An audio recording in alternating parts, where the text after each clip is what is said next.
students, welcome to our YouTube channel of Devgiri Science Classes. And in last lecture we started about the classification of plants, in which first of all we have to see that the main kingdom plantae is classified into two subkingdoms.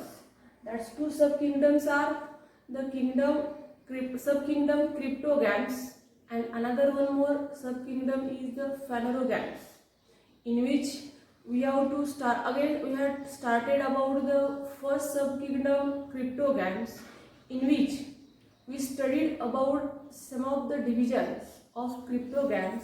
That's about the kingdom Plantae.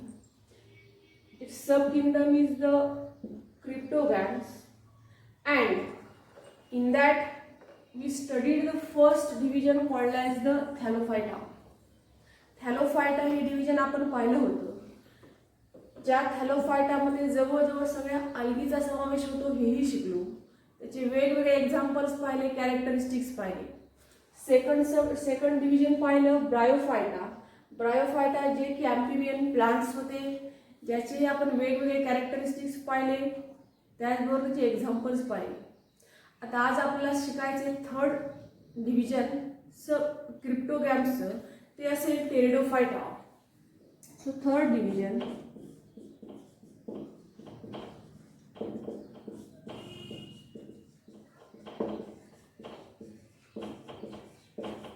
Pteridophyta.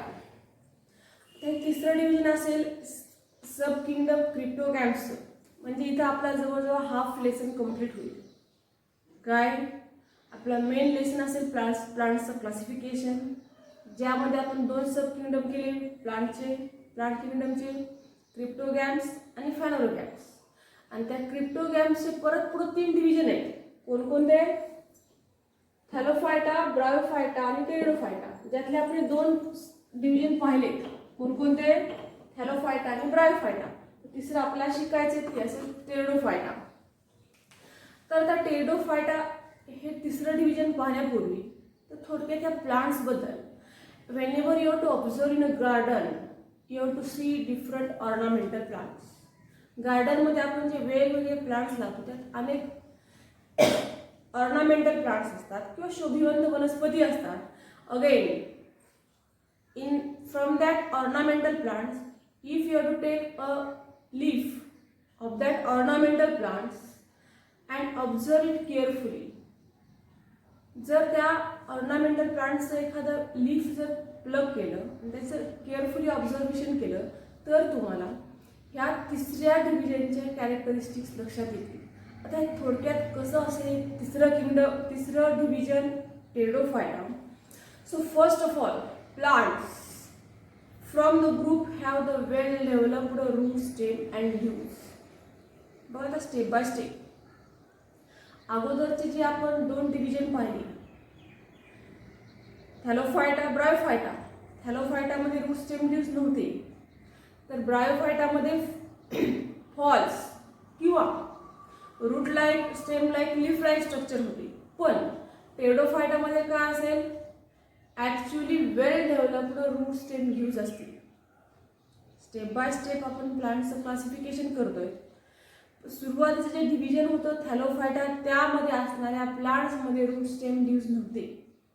ब्रायोफायटामध्ये root like, leaf like, stem like, leaf like structure होते. तर तिसरं जे division असेल कोणतं? Pteridophyta. तर टेरिडोफायटामध्ये येणाऱ्या प्लांट्समध्ये route, stem, leaves यांचं पूर्ण डेव्हलपमेंट झालं असेल. आणि तेवढंच नाही, along with the well developed root, stem and leaves, the plants of the Pteridophyta have the well developed conducting tissues किंवा conducting system present असेल. For what? For the conduction of the food and water. Conducting tissues किंवा conducting system म्हणजे काय असेल? संवहनी संस्था किंवा संवहनी ऊती ज्या की मटेरियलचं वहन करतात, त्या कंडक्टिंग टिश्यूज किंवा सिस्टीम प्रेझेंट असेल कोणत्या डिव्हिजनमध्ये येणाऱ्या प्लांट्समध्ये, ते म्हणजे असतील टेरिडोफायटा. तर तिन्हींचा जर विचार केला, 3 डिव्हिजन असतील एका सब किंगडमचे, क्रिप्टोगॅम्सचे, थॅलोफायटा, ब्रायोफायटा, टेरिडोफायटा. थॅलोफायटामध्ये रूट स्टेम लीव्स नव्हते, ब्रायोफायटामध्ये root like, leaf like, stem like structure होतं. तर टेरिडोफायटाचं पहिलं आयडेंटिफिकेशन काय असेल? The plants which have the well developed root stem and leaves along with the well developed conducting system or conducting tissues, that plants are included in the division Pteridophyta. Again, these plants, whenever they have root stem leaves but they do not bear flowers. आता आणखी फरक लक्षात घ्या. Pteridophyta plant मध्ये route stem leaves आहेत पण त्यांना काय नाहीत? फ्लावर्स नाहीत. That's plant whenever they have the root stem leaves but they do not bear the flowers and fruits. पण अशा या वनस्पतीत रूट स्टेम लीव्स आहेत पण फ्लावर्स आणि फ्रुट्स नाहीत. So just because of there is no presence of flower, they reproduce with the help of the spores formed. मग आता ठीक आहे, फ्लावर्स नाहीत, आता फ्लावर्स नाहीत मग त्यांचे रिप्रोडक्शन कसं होणार? The Pteridophyta plants reproduce with the help of spores. Spores म्हणजे काय? बीजाणू, जे की त्या वनस्पतीच्या पानाच्या पाठीमागच्या बाजूला असतात. पुस्तकामध्ये ऑब्झर्व करा, एक प्लांट आपल्याला दाखवलेले, ज्या प्लांटमध्ये पाठीमागची बाजू त्याच्यावर असणारे स्पोर्स दाखवलेले. So just with the help of that spores which are present on the posterior side of the leaves, the plants reproduce asexually. Again, once time understand the characteristic and the identification of the Pteridophyta plants. First of all, the plants which have the well-developed root stem and leaves and the conducting system or conducting tissues for conduction of the food and water, that plants are the Pteridophyta plants. Whenever they have the root stem leaves but they do not bear the flowers and the fruits, but they reproduce. Their reproduction takes place with the help of the spores that form on the back side or the posterior side of the leaves. Its examples. आता जवळजवळ सगळ्या ferns. आता fern म्हणजे काय? Fern म्हणजे नेचे. नेचे ही वनस्पतीत वेगवेगळे example आहेत.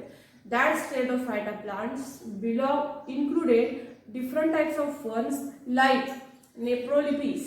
उदाहरण प्रत्येकाचे लक्षात राहू द्या.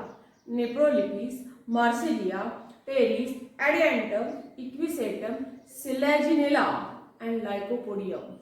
एकदा परत एक्झाम्पल बघा. टेरिडोफायटा प्लांट्सचे कोणकोणते एक्झाम्पल्स आहेत? वेगवेगळ्या ferns. The ferns like Marsilea, Nephrolepis, Pteris, Adiantum, Selaginella as well as the Lycopodium and Equisetum. हे सगळे उदाहरण असतील कशाचे? Pteridophyta plants. कोणते? Different types of the ferns like Marsilea, Equisetum as well as Selaginella, Lycopodium, Pteris. हे उदाहरणं का लक्षात ठेवायचे? कारण काही वेळा तुम्हाला फाइंड ऑड मॅन आउटमध्ये प्रश्न येईल. मग त्यावेळी तुम्हाला वेगवेगळ्या डिव्हिजनचे प्लांट्स दिले जातील, प्लांट्सची नाव दिली जातील. मग त्यासाठी तुम्हाला प्रत्येक डिव्हिजनचे एक्झाम्पल लक्षात राहणं आवश्यक आहे. So it's about the third division of subkingdom cryptogams.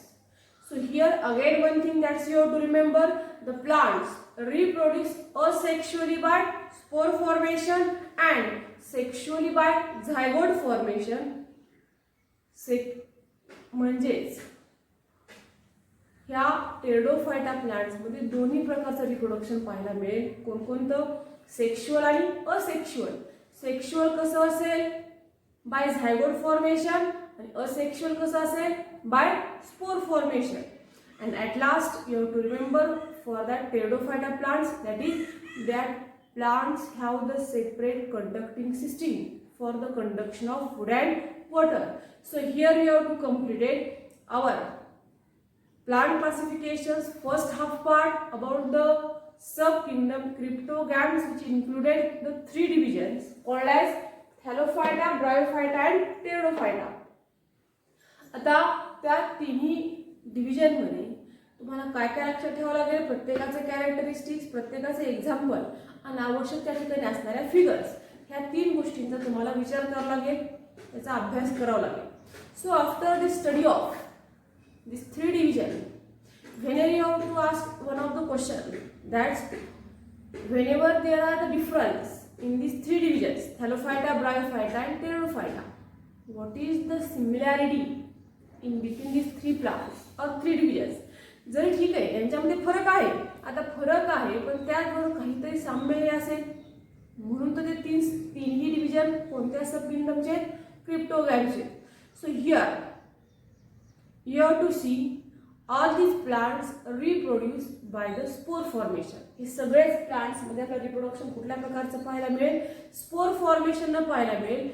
As because of that they are called as cryptogams. म्हणजेच त्यांचं आयडेंटिफिकेशन आपण काय लक्षात ठेवायचं एकत्रितपणे, all the plants reproduce by spore formation, so they are called as the cryptogams. Why they reproduce by spore formation? It's because of they do not have, just their reproductive organs cannot be seen. Not just have, their reproductive organs cannot be seen. त्यांचे reproductive organs दिसत नाहीत म्हणून ते क्रिप्टोगॅम्स आहेत. म्हणजेच आपल्याला थोडक्यात ह्या क्रिप्टोगॅम्स बद्दल काय लक्षात ठेवावं लागेल, क्रिप्टोगॅम्स means that's plants which have the hidden reproductive organs. Why? Here क्रिप्टोस means hidden. मग या क्रिप्टोसचा अर्थ काय असेल, क्रिप्टोस म्हणजेच कसले, हिडन म्हणजेच लपलेली. क्रिप्टोस म्हणजेच काय असतील, हिडन किंवा लपलेली. That is the games. आणि गॅम्स म्हणजे काय असेल, गॅम्स म्हणजे असेल हे reproductive organs.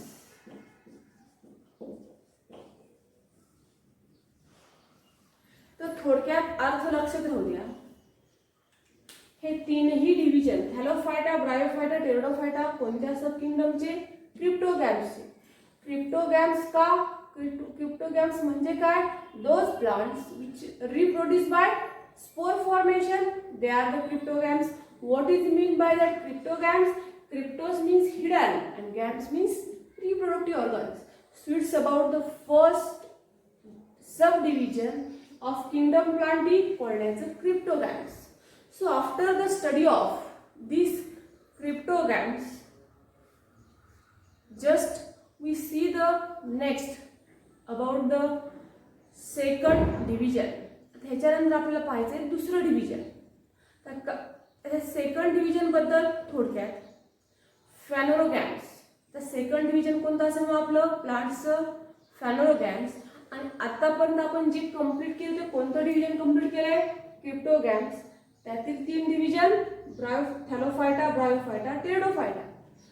In general all the algae included in the division thallophyta, those plants which grows in moist place but need water for reproduction called as amphibians, and they are the bryophyta plants.